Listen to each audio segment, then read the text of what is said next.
एक बार आप कंफर्म करो बाबू कि आप लोग को वॉइस वगैरह सब क्लियर आ रहा है। एक बार आप कंफर्म करो बाबू कि आप लोग को वॉइस वगैरह सब क्लियर आ रहा है।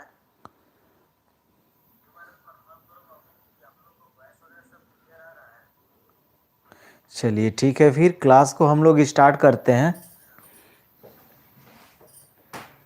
चलिए ठीक है, सबको गुड इवनिंग बाबू। जल्दी से आप लोग लाइव क्लास में जुड़ जाओ। और आज की क्लास में हम लोग पढ़ने वाले हैं ज्योमेट्री, ठीक है, जो कि बीपीएससी के एग्जाम में आने वाला है। और सब बीपीएससी क्या, किसी का भी एग्जाम दो आप, ज्योमेट्री से सवाल आते हैं। और हम इसे शॉर्ट से शॉर्ट तरीका में जल्दी से जल्दी ख़त्म भी करेंगे और हम लोग पढ़ने की कोशिश करेंगे, ठीक है। जल्दी से एक बार सब लोग आप जुड़ जाओ, तो सभी लोग लाइव में जुड़ जाओ, ठीक है। हम लोग जो पढ़ने वाले हैं ज्यामिति पढ़ने वाले हैं।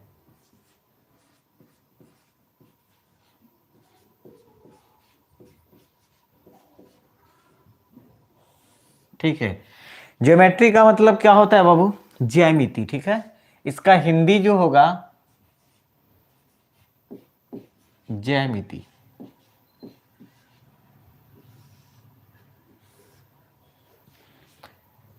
तो आज ज्योमेट्री में हम लोग पढ़ेंगे लाइन एंड एंगल्स, रेखा और कोण के बारे में हम लोग अध्ययन करेंगे कि रेखा और कोण क्या है। सबसे पहले जानते हैं कि ज्यामिति क्या है।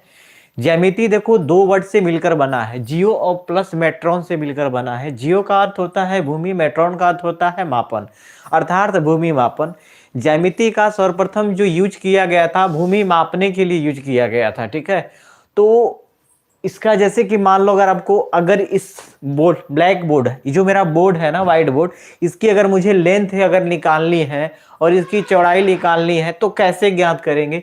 तो उसके लिए मुझे डायमेंशन की जरूरत पड़ेगी, मापना पड़ेगा। तो इसीलिए मापने के लिए ही ज्योमेट्री का यूज किया जाता है कि इसकी लेंथ क्या है, 10 सेंटीमीटर होगा और इसकी चौड़ाई जो होगा 5 सेंटीमीटर होगा। तो क्या करेंगे, कैसे नापेंगे? एक मापन होगा, उस मापन के सहायता से हम क्या करेंगे, माप लेंगे, ठीक है।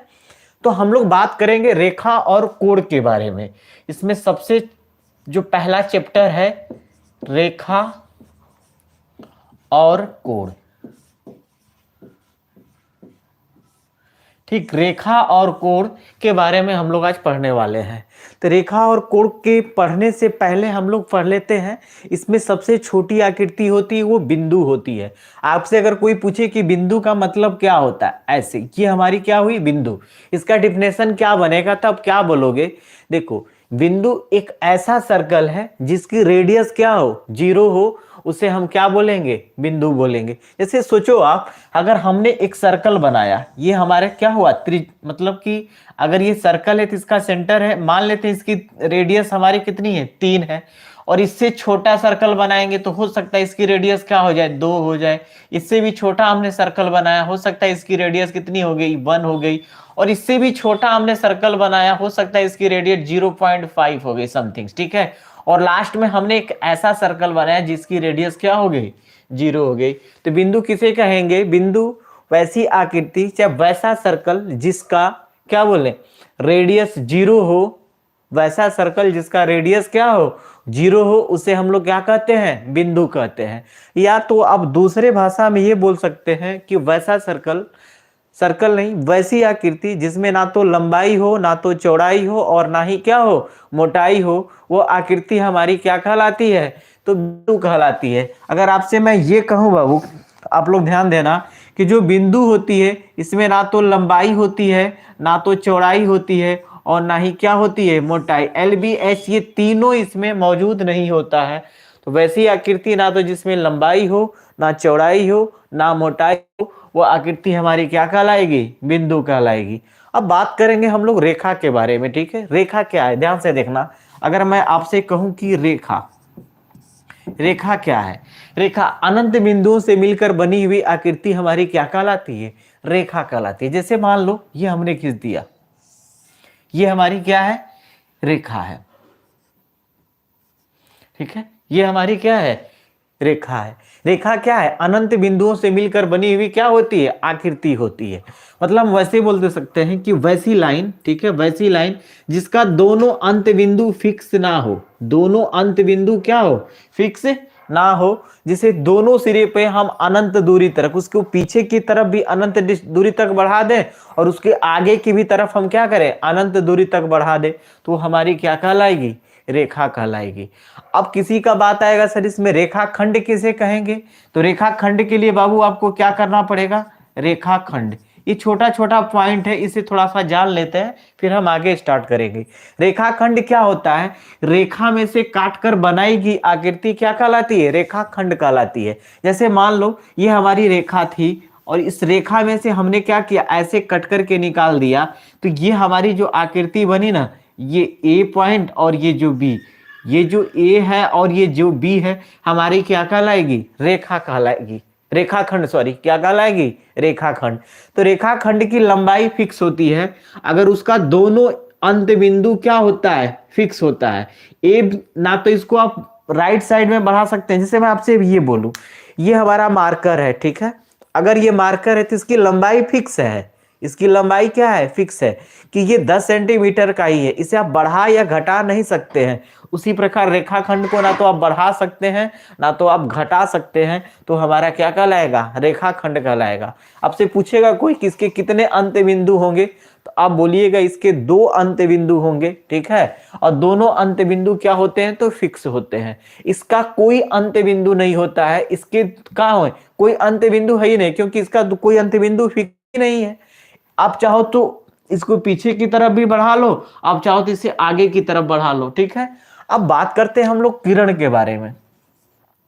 किरण किसे कहेंगे बाबू, देख लो, किरण का मतलब क्या होता है, ठीक है, कि वैसी रेखा जिसका एक अंत बिंदु हो, एक क्या हो, अंत बिंदु हो, और दूसरा अंत बिंदु ना हो, उसे क्या कहेंगे, हम किरण कहेंगे।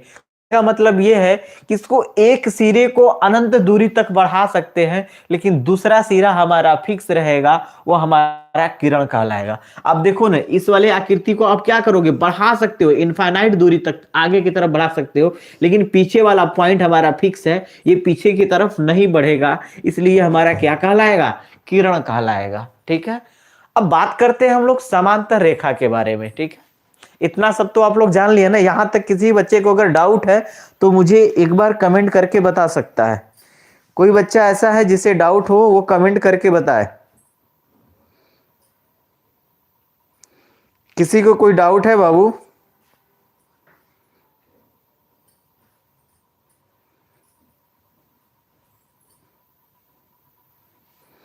चलिए 1 मिनट, देखिए वीडियो की क्वालिटी आप लोग बढ़ा लेंगे ना तो आप लोग को अच्छा दिखाई देगा। तो आप एक बार वीडियो की क्वालिटी बढ़ा लें, फ्रेश दिखाई देगा, ठीक है।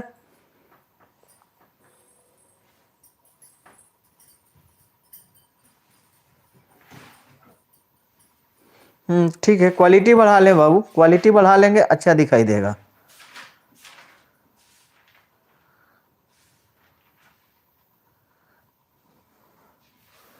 चलिए ठीक है, फिर हम आगे बढ़ते हैं। अब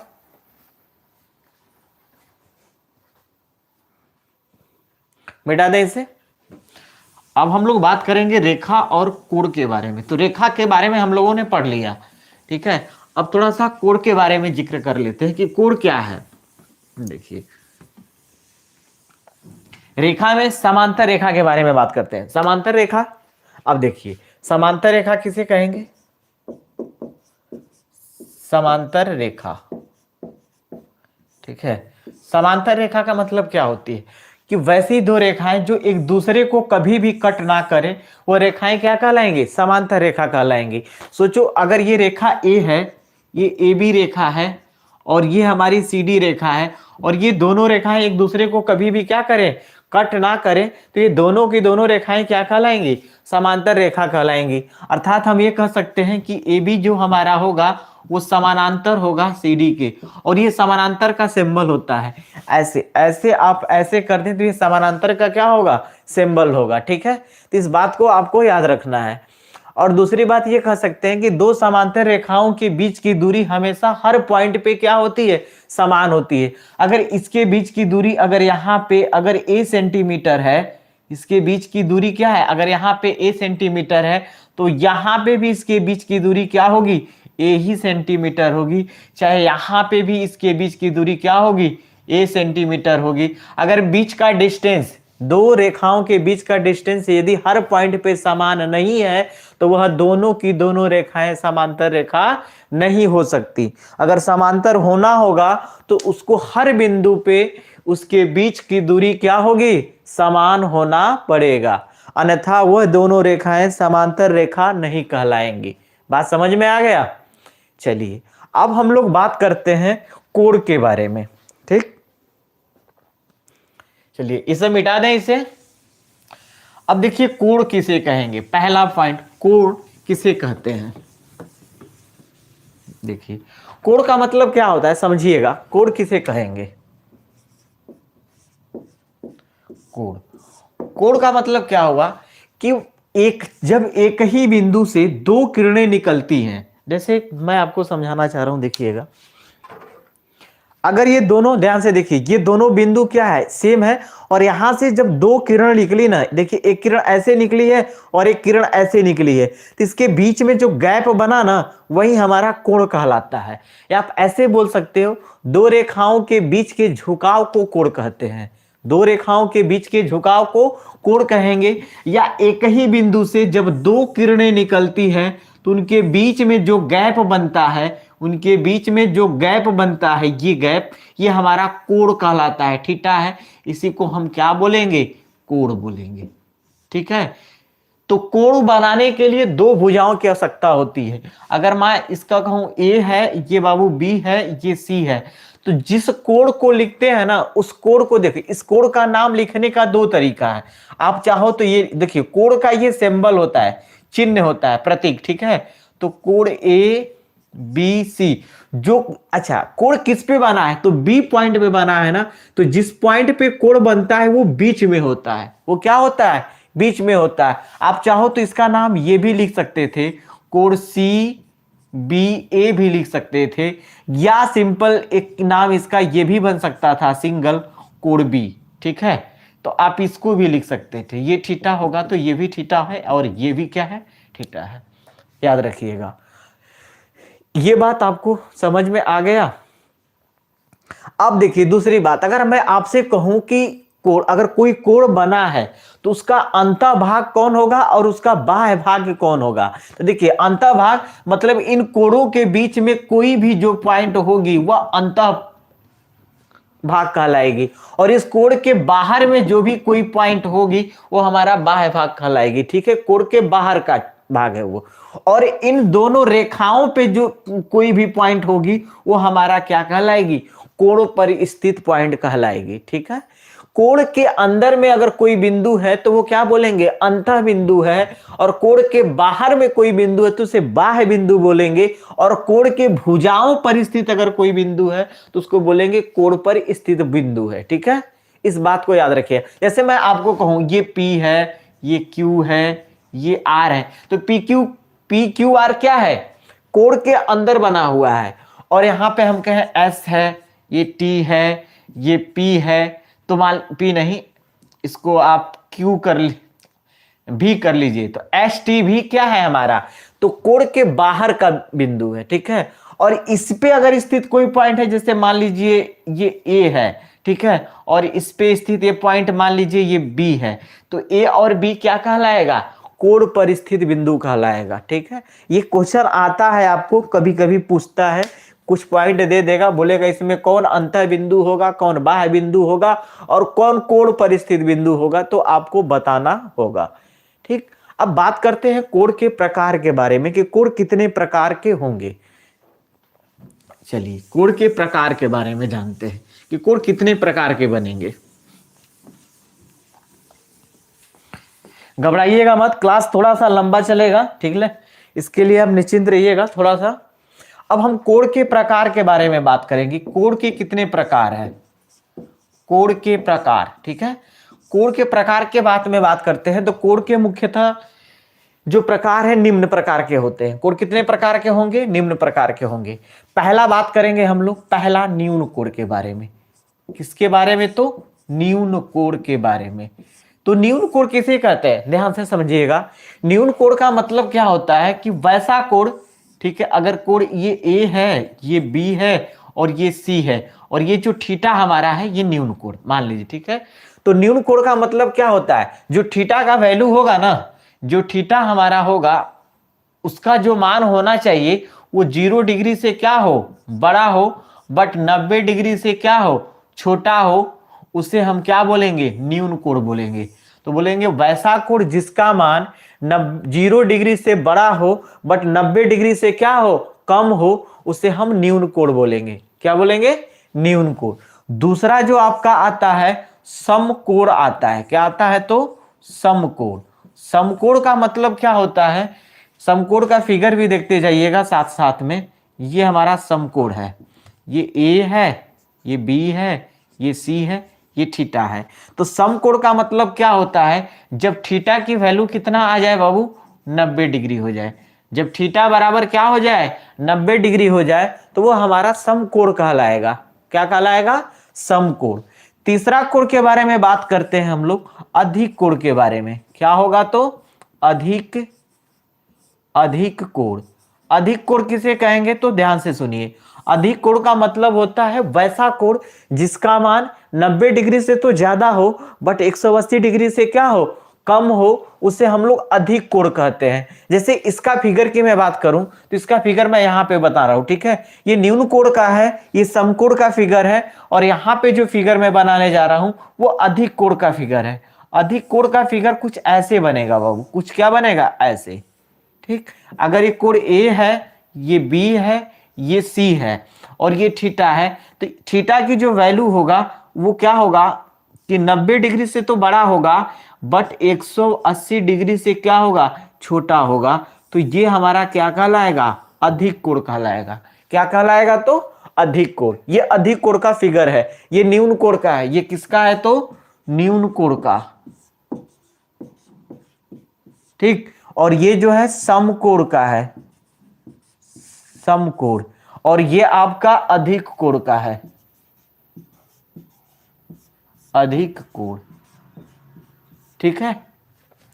चलिए आप इतना नोट कर लीजिए, फिर मैं आगे आपको बताता हूं, ठीक है। तीसरा के बाद चौथा आएगा। चौथा देखिए क्या आएगा आपका, सरल कोण किस बोलते हैं इसको, सरल कोण। सरल कोण का मतलब क्या होता है बाबू, कि वैसा कोण जिसका मान 180 डिग्री हो उसे क्या बोलेंगे हम लोग, सरल कोण बोलेंगे। जैसे अगर ये एक लाइन है, सरल कोण का मतलब ये एक ऐसे लाइन है और यहाँ पे पॉइंट ओ है और ये थीटा है हमारा, ये ए ओ बी, मतलब जो थीटा की वैल्यू होगी वो थीटा की वैल्यू क्या होगी, 180 डिग्री होगी। तो उसे हम लोग क्या बोलेंगे, सरल कोण बोलेंगे। क्या बोलेंगे, सरल कोण बोलेंगे, ठीक है। इस इतना आप नोट कर लीजिए, स्क्रीनशॉट ले लीजिए आप लोग, फिर मैं आगे बताता हूं। चलिए अब बात करेंगे हम लोग प्रतिवर्ती कोण के बारे में। अगर सेशन अच्छा लग रहा है बाबू तो आप लोग सेशन को जरूर शेयर करें, ठीक है। चलिए अब बात करते हैं हम लोग प्रतिवर्ती कोण के बारे में, कि प्रतिवर्ती कोण है क्या। फिर इस पे हम लोग पहले थ्योरी को अच्छे से पढ़ लेते हैं, फिर आपको सवाल हम बताएंगे, घबराइए मत आप लोग।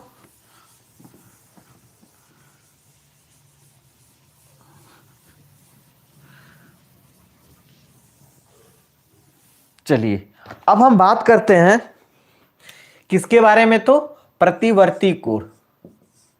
प्रतिवर्ती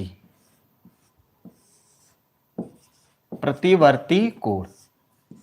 प्रतिवर्ती कोण का मतलब क्या होता है, प्रतिवर्ती कोण का मतलब होता है वैसा कोण जिसका मान, ठीक है, 180 डिग्री से तो बड़ा हो बट 360 डिग्री से क्या हो, छोटा हो, उसे हम प्रतिवर्ती कोण कहते हैं।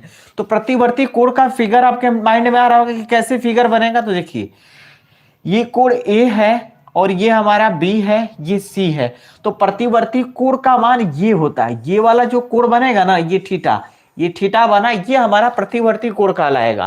तो देखिए प्रतिवर्ती कोण का जो वैल्यू होता है, थीटा का मान क्या होगा, थीटा का जो मान होगा बाबू वो 180 डिग्री से बड़ा होगा, 180 डिग्री से बड़ा होगा बट 360 डिग्री से छोटा होगा। ये हमारा क्या कहलाएगा, प्रतिवर्ती कोण कहलाएगा।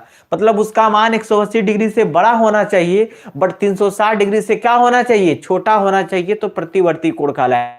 ऐसा क्यों होता है? अब देखो मैं आपको बता रहा हूं, समझना। अगर इस रेखा को मैं ऐसे ऐसे मैंने मिला दिया और इसको मैंने डॉट डॉट कर दिया, तो आप सोचो ध्यान से कि ये पूरा कितना बन गया।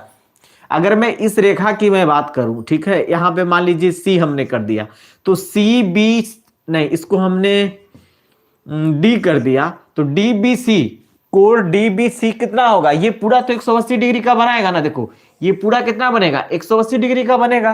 ठीक, तो आप सोचो ये नीचे वाला भी तो 180 डिग्री का है ना। तो आप ध्यान से देखो कि अगर हमने इसको मिला दिया है बाबू, ध्यान से देखना, ऐसे हमने ये मिलाया तो ये वाला जो कोण बन रहा है, ये इतना, ये जो इतना कोण बनेगा, मतलब ये इतना जो कोण बना वो तो 180 डिग्री का होगा, सरल कोण होगा। लेकिन इसका मान क्या है? इतना ही तक नहीं है। कहां तक गया है? तो यहां तक। ये इतना एक्स्ट्रा गया है। इतना एक्स्ट्रा होने का मतलब क्या हुआ? 180 डिग्री से तो बड़ा है, बट 360 डिग्री से क्या है? छोटा है। क्योंकि ये पूरा घूम जाता तो 360 डिग्री बनता, तो इसीलिए इसका मान क्या होता है? 180 डिग्री से बड़ा होगा, बट 360 डिग्री से क्या होगा? छोटा होगा।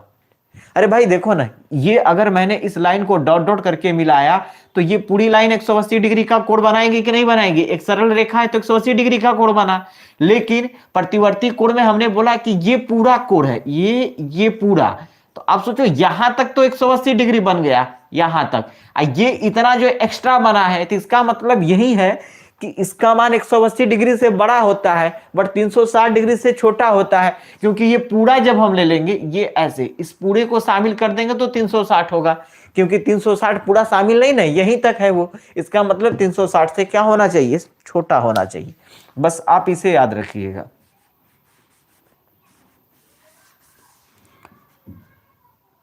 आपको समझाने के लिए सिर्फ हमने ये बनाया, इसका कोई मतलब नहीं है। ठीक है,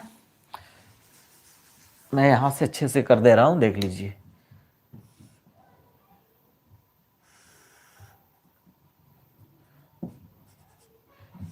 ये थीटा आपका क्या कहलाएगा? प्रतिवर्ती कोण कहलाएगा। नोट कर लीजिए। अब बात करेंगे हम लोग कंप्लीट एंगल।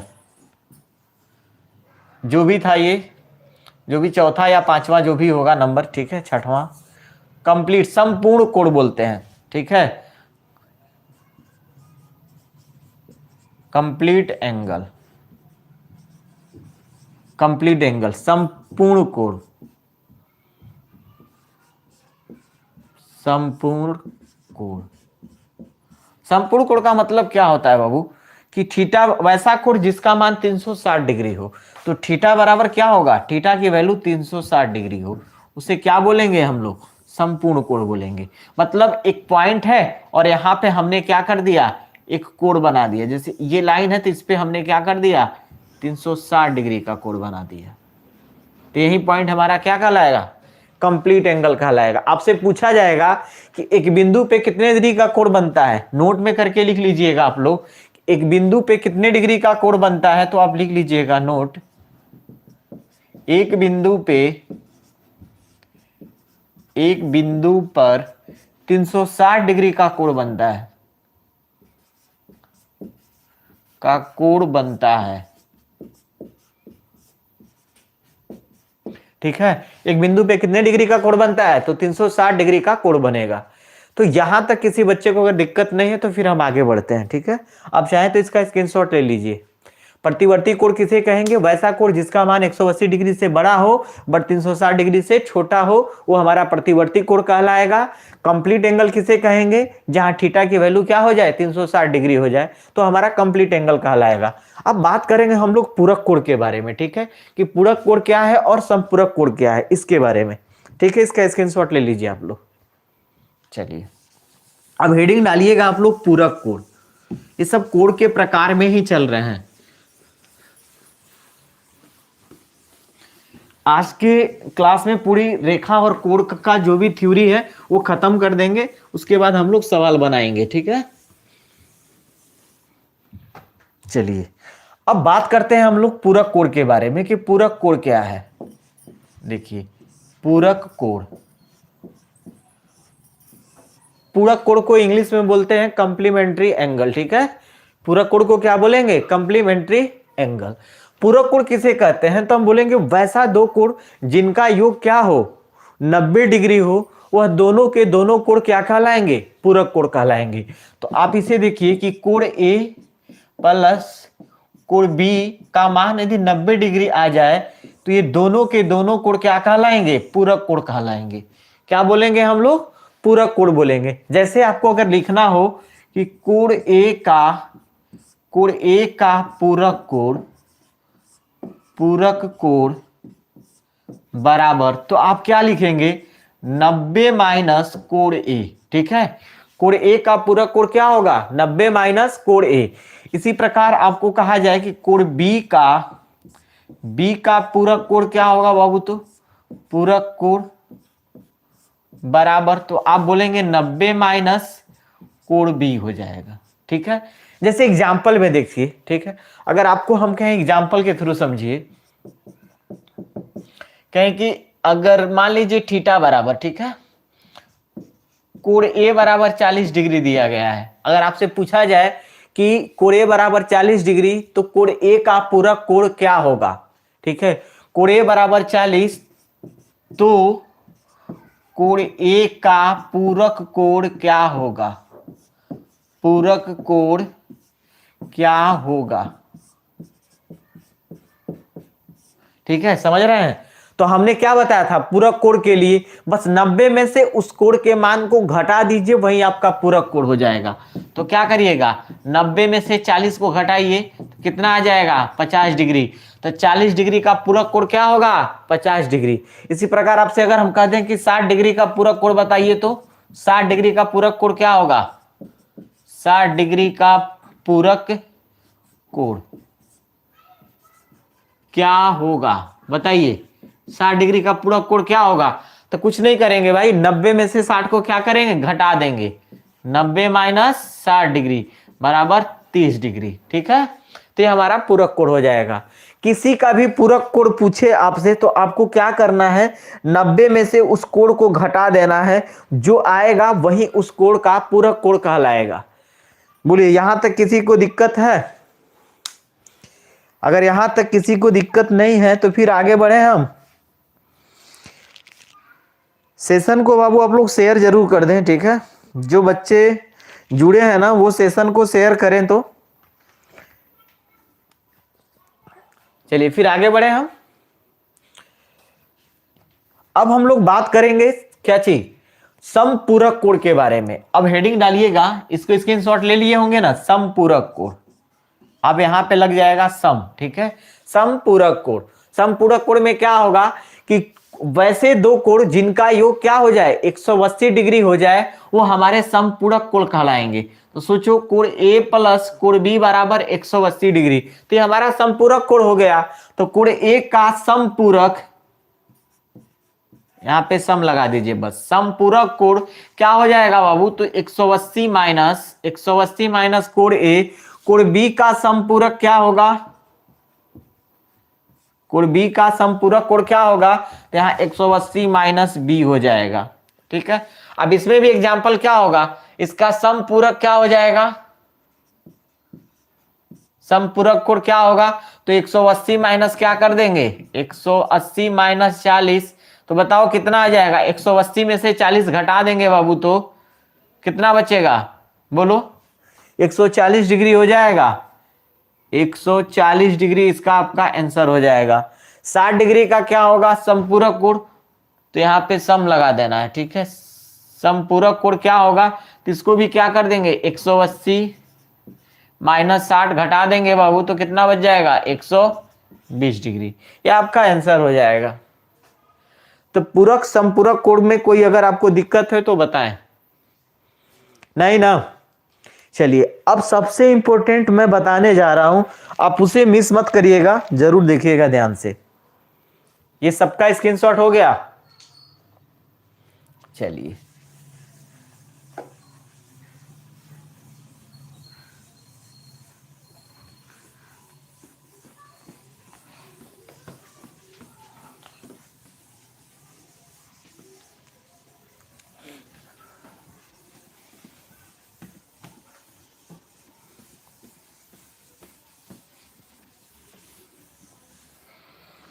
चलिए अब बात करेंगे हम लोग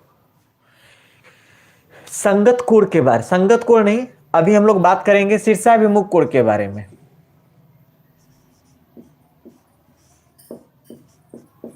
शीर्षाभिमुख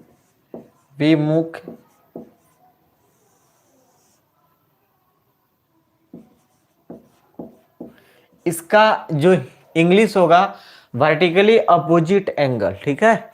इंग्लिश में आप इसका लिखेंगे नाम तो वर्टिकली अपोजिट एंगल। देखिए शीर्षाभिमुख कोण क्या कहता है कि जब दो रेखाएं एक दूसरे को कट करें, जब दो रेखाएं एक दूसरे को कट करें तो उनके आमने सामने का कोण आपस में बराबर होता है, उसी को वर्टिकली अपोजिट एंगल कहा जाता है, ठीक है। तो ये रेखा ए है, ए बी है, और ये रेखा क्या है, सी डी है। जब एक दूसरे को पी पॉइंट पे क्या करती हैं, ये कट करती हैं, तो इनके आमने सामने का कोण आपस में बराबर होता है। कोण 1 बराबर, कोण 2, कोण 3 बराबर, कोण 4, ठीक है। तो इसका मतलब ये होगा कि कोण 1 जो होगा वो बराबर होगा कोण 2 के, कोण जो 3 होगा वो बराबर होगा कोण 4 के। ये आपको याद रखना है, यही है वर्टिकली अपोजिट एंगल। जब दो रेखाएं एक दूसरे को कट करें तो उनके आमने सामने का कोण आपस में बराबर होते हैं, उसे हम लोग क्या बोलते हैं, शीर्षाभिमुख कोण बोलते हैं या वर्टिकली अपोजिट एंगल कहा जाता है, ठीक है। आप इसे नोट कर लीजिए। देखिए इस पे सवाल कैसे आएगा, जैसे मान लीजिए मैं आपको एग्जाम्पल के थ्रू समझाना चाह रहा हूं। देखिए इस पे सवाल कैसे आता है। मान लीजिए अगर दो रेखाएं दिया गया है, ठीक, अगर ये दिया गया है 30 डिग्री मान लीजिए, और ये आपको दे दिया x, ठीक, तो आपसे पूछ रहा है कि x की वैल्यू क्या होगी। आज जब ये कह दिया कि दोनों रेखाएं एक दूसरे को कट कर रही हैं तो x की वैल्यू कितनी हो जाएगी, 30 डिग्री हो जाएगी, ठीक। तो आप ऐसे इसको बनाइएगा, हम क्वेश्चन कराएंगे, घबराइए मत, मैं सिर्फ आपको सिर्फ समझा रहा हूं अभी। ये हो गया सबका। शीर्षाभिमुख कोण किसे कहेंगे, जब दो रेखाएं एक दूसरे को कट करें तो उनके आमने सामने का कोण आपस में बराबर होता है, उसी को हम लोग शीर्षाभिमुख कोण कहते हैं। अब बात करेंगे हम लोग रैखिक युग्म के बारे में कि रैखिक युग्म क्या है, जिसे इंग्लिश में लीनियर पेयर बोला जाता है। समझिएगा कि रैखिक युग्म क्या है। देखिए ये सब छोटा छोटा पॉइंट है जिसे आपको याद होना चाहिए। अब बात करेंगे हम लोग रैखिक युग्म, रैखिक युग्म जिसे इंग्लिश में बोलते हैं बाबू लीनियर पेयर, जिसे इंग्लिश में क्या बोलेंगे, लीनियर पेयर, ठीक है। इसको शॉर्ट नेम में इंग्लिश में एलपी बोला जाता है, लीनियर पेयर, ठीक है, याद रखिएगा। तो लीनियर पेयर या वर्टिकली रैखिक युग्म, रैखिक युग्म क्या कहता है कि जब कोई एक रेखा हो, कोई एक रेखा हो, अगर उस पर कोई एक दूसरी रेखा खड़ी हो, एक रेखा हो और उस पे कोई दूसरी रेखा खड़ी हो, तो उस रेखा के दोनों तरफ बनने वाले कोण का योग 180 डिग्री होता है। जैसे मान लीजिए ये हमारी ए बी, आप कहेंगे सर ये परपेंडिकुलर है तो ऐसा हो रहा है, ऐसा कोई जरूरी नहीं है कि ये रेखा परपेंडिकुलर ही होगी, ये रेखा ऐसे भी हो सकती है, याद रखिएगा। तो ये कोण और ये कोण, मान लीजिए ए बी हमारी रेखा थी और इस पे पी क्यू कोई रेखा क्या है, खड़ी है, तो इस रेखा के जो खड़ी रेखा है पी क्यू के दोनों तरफ जो कोण बनेगा उनका योग क्या होता है, 180 डिग्री होता है। तो हम यहाँ पे लिख देंगे कोण 1 प्लस कोण 2 बराबर 180 डिग्री। आप इसे नोट कर लीजिएगा, इसी को बोलते हैं लीनियर पेयर, ठीक है, रैखिक युग्म। अब इसको रैखिक युग्म अभिगृहित कहा जाता है। क्यों अभिगृहित कहा जाता है, अभिगृहित का मतलब होता है कि जो स्टेटमेंट पहले से ट्रू है, मतलब सत्य है, उसे मान लिया गया है कि ये चीज होता है तो होता है। जैसे मान लीजिए कि सूरज पूर्व से उगता है, तो ये क्या है, यूनिवर्सल ट्रूथ है ना, ये सत्य है कि ये चीज है। ठीक उसी प्रकार इसको भी मान लिया गया है कि ये सत्य है, तो इसको आप प्रूफ नहीं कर सकते हो, ठीक है, इसीलिए इसको अभिगृहित कहा जाता है। तो गणित में बहुत सारे थ्योरम हैं जिसको अविगृहित बोला जाता है, जिसे हम प्रूफ नहीं कर सकते हैं, मतलब कि उसको हम सिद्ध नहीं कर सकते हैं, डायरेक्ट उसको माना गया है कि ये चीज होगा इतना तो होगा। ठीक, चलिए, तो रैखिक युग में क्या कहता है, एक बार इसका हिंदी स्टेटमेंट सुन लीजिए कि जब कोई रेखा किसी रेखा पर जब कोई दूसरी रेखा खड़ी हो तो उस खड़ी हुई रेखा के दोनों तरफ जो कोण बनते हैं उनका सम 180 डिग्री होगा। बस यही स्टेटमेंट है। ये रेखा परपेंडिकुलर भी हो सकती है और कैसी भी हो सकती है। अगर परपेंडिकुलर होगी तो ये दोनों कोण आपस में क्या होंगे, बराबर होंगे, 90-90 होगा, तो भी हम इनका सम क्या होगा, 90-90 क्या बनाएगा, 180 डिग्री बनेगा। बस इस बात को आपको याद रखना है। और रेखा परपेंडिकुलर भी हो सकती है और रेखा परपेंडिकुलर नहीं भी हो सकती है। ठीक, चलिए यहां तक किसी को कोई दिक्कत। अब मेन इसका थ्योरी आएगा कि जब दो समांतर रेखा को जब एक तिर्यक रेखा कट करे तो क्या क्या चीजें हो सकती हैं, उसके बारे में हम लोग जानेंगे।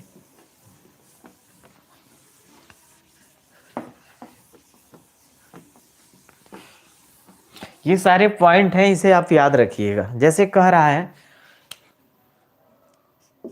बहुत अच्छा कंसेप्ट है कि ए बी पैरेलल है सी डी के, ये समानांतर का चिन्ह है। ए बी समानांतर सी डी और पी क्यू एक तिर्यक रेखा है, एक तिर्यक रेखा है जो ए बी और सी डी को कट करती है, जो ए बी और सी डी को कट करती है। बस यही स्टेटमेंट है, आपको याद रखना है कि जब ए बी दो समांतर रेखा, स्टेटमेंट क्या कह रहा है कि जब दो समांतर रेखा को, देखिए ध्यान से, जब दो समांतर रेखा को, ये हमारी समांतर रेखा है, ये ए है तो ये हमारा क्या है, ए बी है, और ये जो है हमारा सी डी है, और इसको एक पी क्यू रेखा क्या करती है, कट करती है। पी क्यू रेखा क्या करती है, कट करती है। जो कट करती है रेखा उसका नाम है तिर्यक रेखा। देखिए तिरछा गई है ना, तिर्यक रेखा है। चाहे वो रेखा लंबवत भी कट कर सकती है, उससे घबराना नहीं है, कुछ जैसे भी कट करेगी, बस मतलब कट करने से है। ठीक है, तो क्या क्या बन सकते हैं इसके बारे में हम लोग थोड़ा सा जानने की कोशिश करेंगे। देखिए, अगर मैं कहूं कि इस वाले को हमने कोण 1 मान ला, इसको हमने बाबू 2 मान दिया, ठीक, इस वाले को हमने 3। देखो ज्योमेट्री में ना, अगर आपको आसान बनाना है ज्यामिति को तो आपको 1 2 3 4 मान के चलोगे तो आसान हो जाएगा, क्योंकि उसका नाम बहुत, अगर मान लीजिए हमें जिससे नाम लिखना पड़े, मान लो इस कोण, इसका नाम लिखना पड़े तो क्या लिखेंगे, P, यहाँ पे कुछ और देना पड़ेगा नाम, तो P मान लीजिए यहाँ पे Q रहता तो P नहीं, यहाँ पे मान लीजिए E रहता तो PEB बोलेंगे। ऐसा डायरेक्ट 2 बोल देंगे, इसका मतलब इस कोण के बारे में बात हो रही है। ठीक है, और ये बात कर लेते हैं 4 है, ये कितना है बाबू, तो 5, और ये कितना है तो 6, ये क्या होगा तो 7, और ये क्या बनेगा तो 8। ठीक है, देखिए इसमें 2 पॉइंट बनेंगे, जैसे हम आपको पहले कोण के बारे में बताए थे ना, ऐसे कि इस कोण के अंदर जो भी पॉइंट होगी हमारा अंतः बिंदु कहलाएगी। जो भी बिंदु होगी क्या कहलाएगी, अंतः, और कोण के बाहर जो बिंदु होगा वो क्या कहलाएगी, बाह्य बिंदु कहलाएगी। तो हम यहाँ पे भी 2 प्रकार के बनेंगे, एक अंतः कोण बनेगा और बाह्य कोण बनेगा।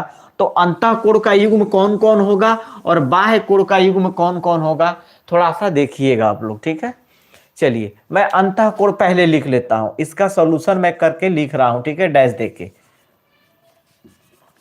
चलिए मैं पहला नंबर अंतः कोण, अंतः कोण, ठीक, अंतः कोण का युग्म, मतलब युग्म मतलब पेयर। ठीक है, और अंतः कोण का युग्म क्या होगा, और दूसरा जो बनेगा वो हमारा बाह्य कोण का युग्म बनेगा, बाह्य कोण, बाह्य कोण का युग्म। अब देखिए अंतःकोण का युग्म क्या हुआ और बाह्य कोण का युग्म क्या हुआ। अंतःकोण उसे बोलेंगे जो दोनों समांतर रेखा के बीच में स्थित हो।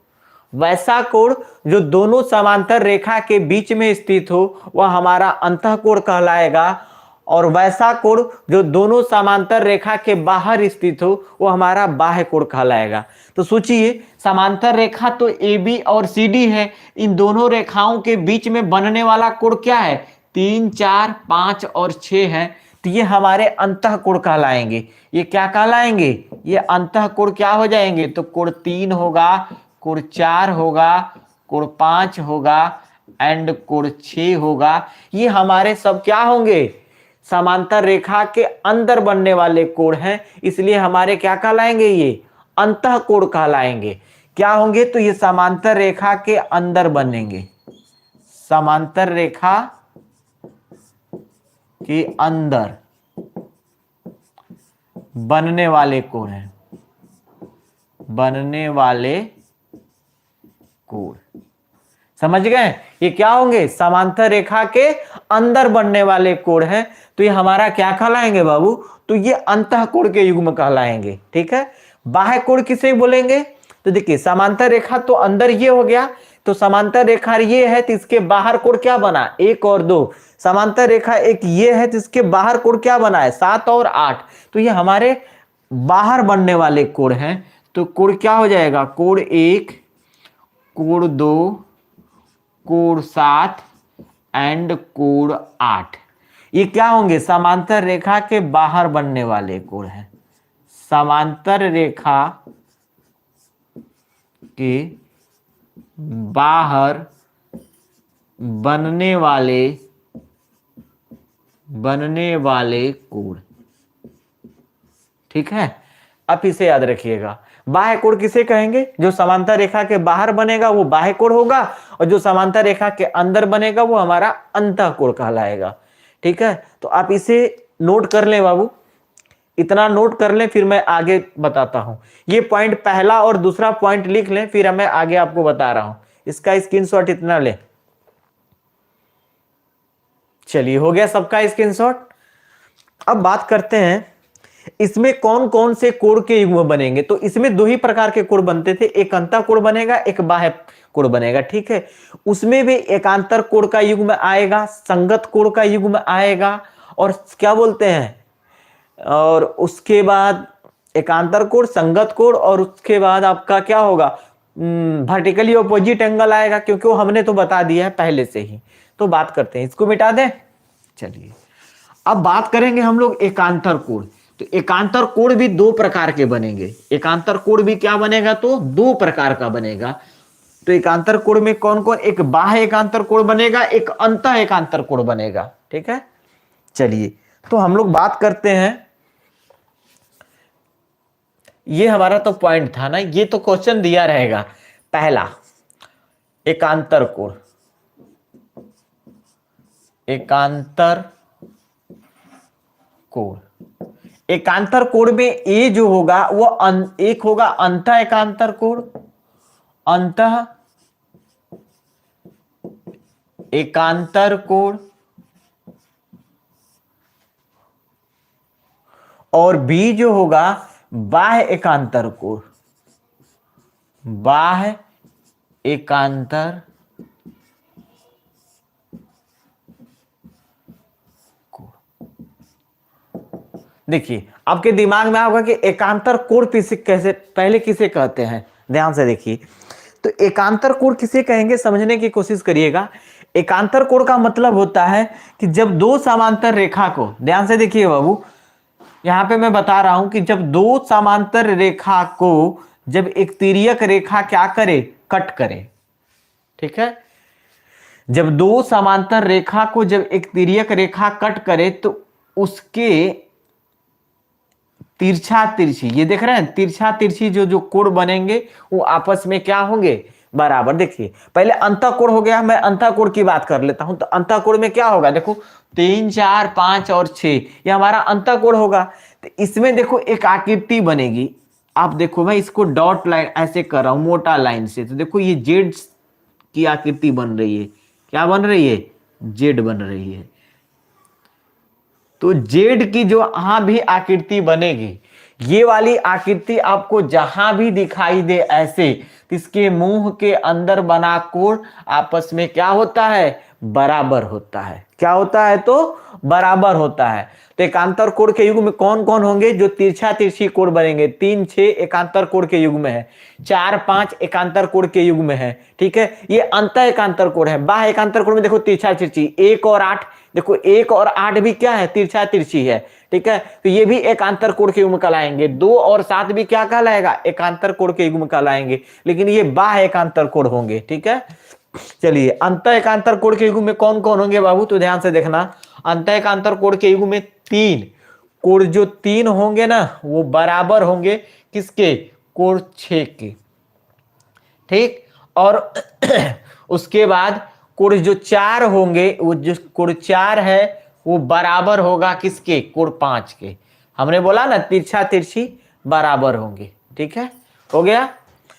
और बाह्य बाह्य कोण के, बाह्य एकांतर कोण के बारे में देखें तो कोण देखो एक जो होगा बाबू वो किसके बराबर होगा? तो कोण 8 के बराबर होगा। ठीक है, और उसके बाद कोण 2 किसके बराबर होगा? तो कोण 2 जो होगा कोण 7 के बराबर होगा। ये एकांतर कोण के युग में है, आप इसे नोट कर लीजिए। फिर हम आगे बढ़ते हैं, इसे नोट कर लीजिए।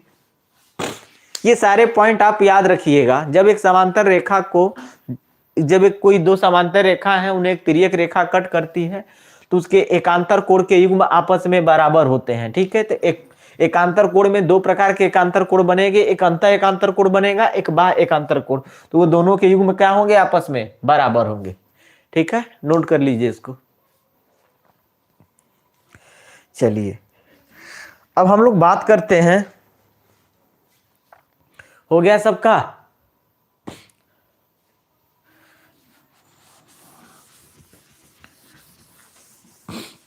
कल की क्लास में इस पे सिर्फ हम लोग अब सवाल बनाएंगे। अब बात करेंगे संगत कोण के बारे में कि संगत कोण क्या है। देखिए अब अगला जो पॉइंट है हमारा संगत कोण।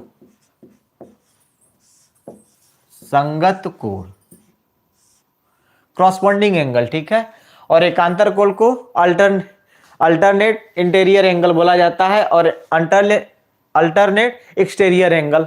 अंतः एकांतर कोण बाह्य एकांतर कोण को। ठीक है, संगत कोण को क्रॉसपॉन्डिंग एंगल बोलेंगे। ठीक है, संगत कोण का मतलब क्या होता है?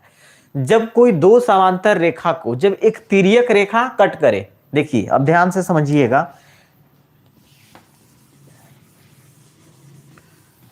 कह रहे हैं बाबू कि जब दो समांतर रेखा है उसको जब एक तिर्यक रेखा कट करती है, तो तिर्यक रेखा के एक ही तरफ, देखिए एक इधर साइड एलएचएस साइड होगा, एक आरएचएस साइड होगा, तो इसके एक ही तरफ के, ठीक, समांतर रेखा के ऊपर बने हुए कोण आपस में बराबर होंगे।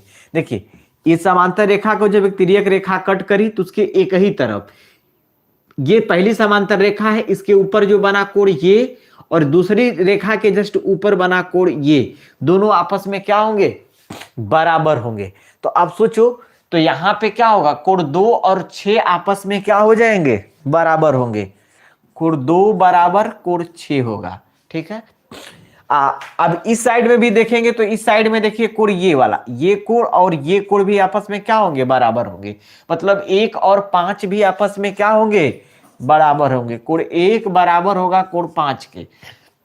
ठीक, अगर मान लो अब इसी रेखा को अगर हम पलट दें, इसको पलटेंगे तो देखिए अब ऊपर ये आ जाएगा। अब देखिए जब इस रेखा को पलटेंगे ना तो ये भी ऊपर हो जाएगा, और ये वाला पार्ट भी क्या हो जाएगा? ऊपर हो जाएगा, क्योंकि रेखा के ऊपर ही है। इसका मतलब कोण 4 कोण 8 के बराबर हो जाएगा। कोण 4 बराबर होगा कोण 8 के। ठीक, उसी प्रकार कोण 3 कोण 7 के बराबर हो जाएगा। कोण 3 बराबर कोण 7। आप इसे नोट कर लीजिए, ये वाला हो जाएगा। ठीक है जी, ये इसके बराबर, नोट कर लीजिए इसको भी।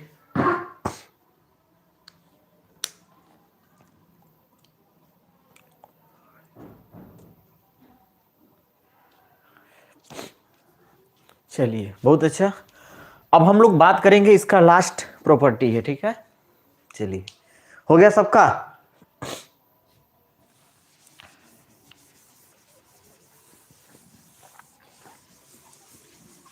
अब देखिए, अब हमने कहा था ना, अब ये देखो ये एक रेखा है, एक ये रेखा है। देखिए ध्यान से, अगर हम कहें कि यहां तक हमने लिया, एक ये रेखा बनेगी और एक ये रेखा। जब दोनों एक दूसरे को दो रेखाएं कट करती हैं तो आमने सामने के कोण क्या होते हैं, बराबर होंगे। तो ये कंसेप्ट हो गया पहली बात। अगर मान लो ये एक रेखा है, इस पे कोई ये दूसरी रेखा खड़ी है, तो 5 और 6 का सम क्या होगा, 180 डिग्री होगा, ये भी पता है। उसी प्रकार 7 और 8 का भी सम क्या होगा, 180 डिग्री होगा। 2 4 का भी सम 180 डिग्री, 1 2 का भी सम 180 डिग्री, 1 3 का भी सम 180 डिग्री, क्योंकि ऐसी एक रेखा इस पे दूसरी कोई रेखा खड़ी है। तो इस तरह से अब हम बात करेंगे जब दो समांतर रेखा, अब अगला जो पॉइंट होगा हमारा, अगला पॉइंट लिखिएगा, दो समांतर रेखा को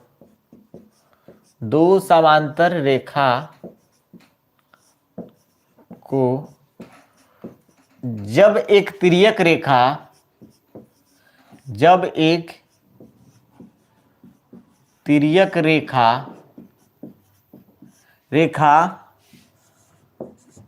कट करे तो तिर्यक रेखा के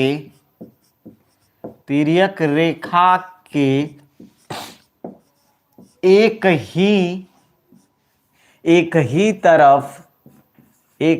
तरफ के अंतः कोणों का सम 180 डिग्री होता है। देखो ये स्टेटमेंट बहुत अच्छा है, इसको समझिएगा। क्या कह रहा है कि जब दो समांतर रेखा को जब एक तिर्यक रेखा कट करे, ये तो पहला स्टेटमेंट हो गया, ठीक है, करे तो तिर्यक रेखा के एक ही तरफ के अंतः कोणों का सम 180 डिग्री होता है। जैसे मान लो यहां पे आप समझिएगा ध्यान से कि ये दो समांतर रेखा है, इसको जब एक तिर्यक रेखा कट करती है तो एक ही तरफ के अंतः कोण, तो देखिए अंतः कोण 3 4 5 6 होंगे, लेकिन इस तिर्यक रेखा के एक तरफ का अंतः कोण क्या होगा, 4 6, और एक दूसरे एक तरफ का 3 और 5, तो कोण 4 और कोण 6 का सम क्या होगा, 180 डिग्री होगा, और कोण 3 और कोण 5 का सम क्या होगा, 180 डिग्री होगा। तो इसे आपको याद रखना पड़ेगा कि कोण 3 प्लस कोण 5 बराबर 180 डिग्री, ठीक है। और उसके बाद कोण 4 प्लस कोण 6 बराबर 180 डिग्री। ये आपको याद होना चाहिए। ये आपका मेन थ्योरी कंसेप्ट है जो हमने अभी जस्ट बताया। दिखाई दे रहा है ना बाबू नीचे का, चलो बहुत बढ़िया, ये आप नोट कर लीजिए। हो गया सबका, स्क्रीनशॉट ले लीजिए आप लोग। चलिए अब हम बात करेंगे, लास्ट थ्योरी है इसी में। अगर मान लें, सपोज करिए, ये तो हो गया सबका, किसी को कोई दिक्कत नहीं है।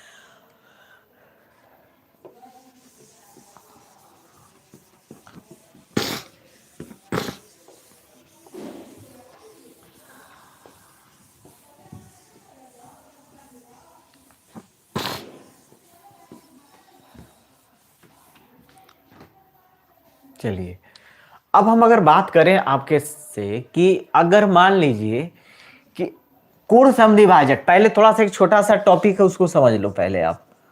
कोण समद्विभाजक, कोण समद्विभाजक,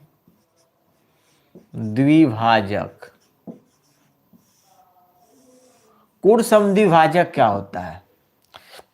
मान लो अगर ये हमारा कोण है, कोण ए बी सी, ये क्या है हमारा कोण एबीसी है, तो इसका कोण समद्विभाजक। कोण समद्विभाजक का मतलब क्या होता है, कोई रेखा उस कोण को दो बराबर कोणों में डिवाइड कर दे, वैसी रेखा जो कोण ए बी सी को दो बराबर इक्वली पार्ट में बांट दे तो वो हमारी रेखा क्या कहलाएगी? कोण समद्विभाजक कहलाएगी। ये मान लेते हैं अगर डी है, ये क्या है? डी है, तो बीडी कोण समद्विभाजक रेखा है। तो अगर ये हमारा क्या है, मान लेते हैं कोण 1 है और ये हमारा कोण क्या है? 2 है, तो कोण 1 और 2 आपस में क्या होंगे? बराबर होंगे। कोण 1 बराबर होगा कोण 2, और बराबर क्या लिख सकते हैं? तो कोण ए बी सी, कोण ए बी सी बाई 2, मतलब कोण ए बी सी का ये आधा होगा। ये बातें आपको याद रखना है बस। या इसी को दूसरे भाषा में आप लिख सकते हो कि 2 कोण 1, ठीक है, बराबर क्या लिख सकते हो? कोण 1 बराबर भी होगा कोण ए बी सी बाई 2, कोण 2 बराबर भी होगा कोण ए बी सी बाई 2, या 2 कोण 1 बराबर लिख सकते हो कोण ए बी सी, मतलब कोण ए बी सी जो होगा कोण 1 का क्या होगा? दुगुना होगा। ये भी कंसेप्ट बन सकता है। या तीसरा कंसेप्ट ये बनेगा कि कोण 2 हो जाए, 2 कोण 2 जो होगा वो बराबर होगा ए बी सी के, ठीक है। आप इसे भी नोट कर सकते हैं। मान लीजिए अगर ये टोटल, सपोर्ट करिए ऐसे, मान लीजिए ये टोटल 40 डिग्री का कोण है, ये टोटल क्या है? 40 डिग्री का है। जब हमने इसको कोण समद्विभाजित किया तो इसका मतलब कि ये वाला एंगल कितना डिग्री का बना? ये एंगल 20 डिग्री का बनेगा, और ये भी एंगल कितने डिग्री का बनेगा? तो 20 डिग्री का बनेगा। कितने डिग्री का बनेगा? 40 को इधर लिख देते हैं थोड़ा सा, ये 40 है, ठीक है पूरा, और ये कितना डिग्री का बनेगा? तो 20 डिग्री का बनेगा। तो सोचिए अगर ये 40, ये 20 है तो इसको डबल कर देंगे तो कोण 40 के बराबर हो जाएगा, इसको भी डबल कर देंगे तो कोण 40 के बराबर हो जाएगा। यही कहने का मतलब है। तो ये बातें याद रखिएगा। अब जैसे मान लीजिए आपको कहें कि कोई 40 दिया गया है, ठीक है, अगर मैं आपसे पूछूं कि ये x डिग्री है तो ये कितने डिग्री का होगा? भाई बराबर होगा, क्योंकि अगर ये 40 है तो इसको डिवाइड कर देंगे तो 20 आएगा। जब ये 20 है तो ये भी कंफर्म है कि x भी क्या होगा? 20 ही होगा। तो इस बात को समझ लीजिएगा, ठीक है। अब हम बात करते हैं इस वाले थ्योरम में क्यों बताने के पीछे रीजन था, इसको नोट कर लीजिए आप लोग, कोण समद्विभाजक। और हाँ, आपसे पूछेगा कि बीडी क्या है, जहां आपसे पूछे जहां बीडी कोण समद्विभाजक रेखा है, बीडी कोण समद्विभाजक द्विभाजक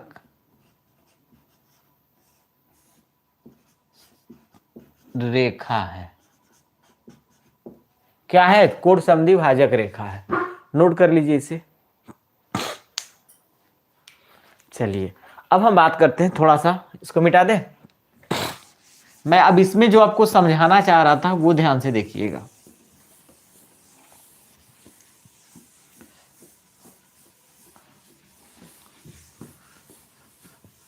अगला स्टेटमेंट जो मैं लिखाने जा रहा हूं समझिएगा। जब दो समांतर रेखा को जब तिर्यक रेखा कट करे तो उनके एक ही तरफ के अंतःकोणों का कोण समद्विभाजक। अगला जो स्टेटमेंट है इसको नोट करिएगा, बहुत अच्छा है, ठीक है, एग्जाम में आता है। जब दो समांतर रेखा को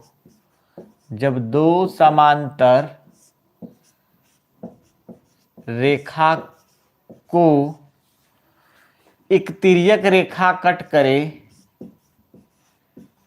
एक तिर्यक रेखा कट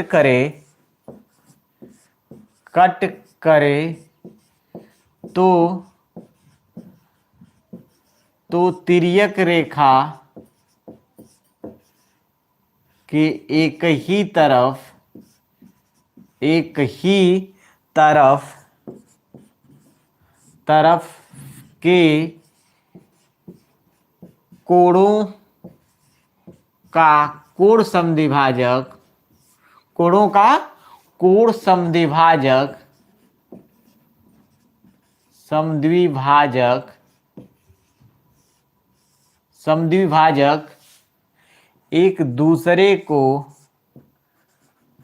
एक दूसरे को 90 डिग्री पर समद्विभाजक समद्विभाजित करते हैं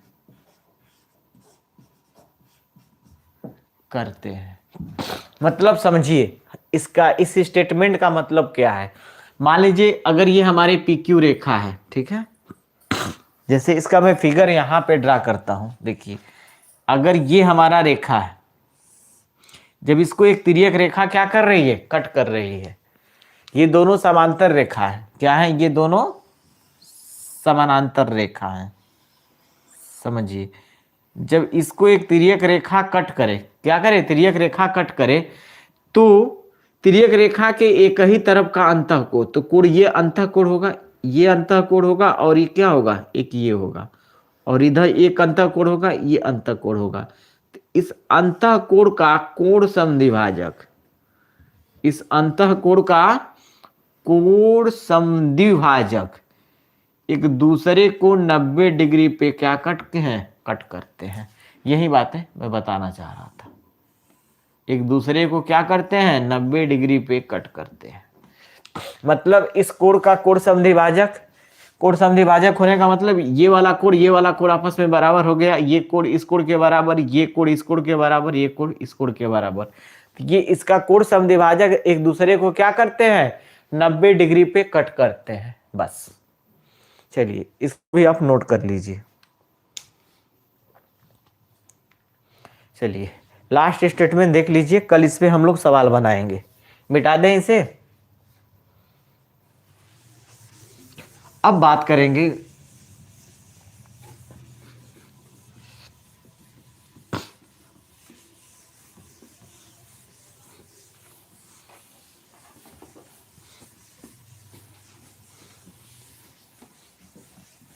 कल रेखा और कोण से रिलेटेड सवाल खत्म हो जाएंगे, फिर उसके बाद हम लोग त्रिभुज में आएंगे। ठीक, चलिए एक स्टेटमेंट और है, थोड़ा सा देख लीजिए। अगर मैं आपसे कहूं कि मान लीजिए ये AB रेखा है, ठीक, नोट में ही लिखिएगा, अगर AB पैरेलल है CD के, AB पैरेलल किसके है, CD के, और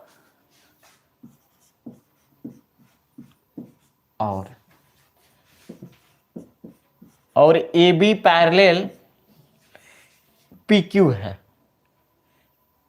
चाहे EF है, ठीक, AB पैरेलल क्या है, EF। तो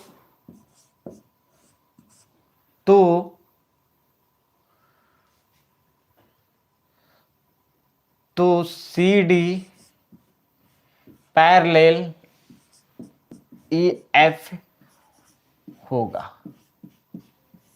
ठीक है, ये आपका स्टेटमेंट है। कैसे होगा कि देखिए, अगर मैं आपसे कहूं कि ये रेखा हमारी AB है,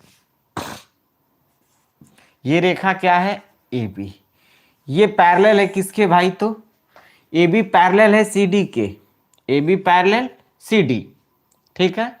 और दूसरा बात कहता है कि AB पैरेलल CD है, और जो ये AB है ना, वो पैरेलल है किसके, EF के है। भाई मान लेते हैं एक रेखा इधर है, EF, ठीक। स्टेटमेंट में ये कह रहा है हमारा, क्या स्टेटमेंट कह रहा है, ध्यान से देखिएगा, कि जो रेखा AB है, AB पैरेलल है किसके भाई, तो CD के है। इसको इक्वेशन नंबर फर्स्ट कर दीजिए। और वही AB जो रेखा है, वही AB जो रेखा है, वो पैरेलल है किसके, EF के। इक्वेशन नंबर 2, ठीक है। तो आप हैं कि फ्रॉम फर्स्ट एंड सेकेंड से, मतलब समीकरण फर्स्ट और सेकेंड से, हिंदी में चाहे तो आप लिख लें इसको, कोई दिक्कत नहीं है। आप लिख सकते हैं क्या चीज, समीकरण फर्स्ट और समीकरण सेकेंड से। आप बताओ कि इसका दोनों का LHS बराबर है, समांतर रेखा है, बीच में चिन्ह, इधर LHS पार्ट है, वो RHS है, ये LHS है, वो RHS है। जब दोनों इक्वेशन का LHS बराबर है तो दोनों का RHS भी आपस में बराबर होता है। ये आपको याद रखना पड़ेगा। अगर कोई दो इक्वेशन दिया गया है, जैसे मैं कहूं आपको कि 5 बराबर 3x दिया गया है, ठीक है, और यहां पे a बराबर 3x दिया गया है, तो देखो ये दोनों इक्वेशन का RHS LH, मतलब ये जो बराबर समीकरण में दाहिने हाथ के तरफ RHS और लेफ्ट हाथ के तरफ LHS, जब दोनों का RHS बराबर है तो दोनों का LHS भी बराबर होगा। मतलब कि a की वैल्यू कितनी होगी, तो 5 होगी। आपको ऐसे दे देगा 5 बराबर 3x, a बराबर 3x, आपसे पूछेगा कि a की वैल्यू क्या होगी, तो डायरेक्ट बोलोगे कि a की वैल्यू क्या होगी, 5 होगी। क्यों होगी भाई, क्योंकि हम दोनों, क्यों होगी, अब देखिए ध्यान से क्यों होगी। अगर मान लीजिए पहला समीकरण आपको 5 बराबर 3x दिया गया है, ठीक है, बट 3x की वैल्यू कितना दी गया है, a दिया गया है, तो देखो 5 बराबर a नहीं आ गया, 3x के जगह पे हमने क्या कर दिया, a रख दिया।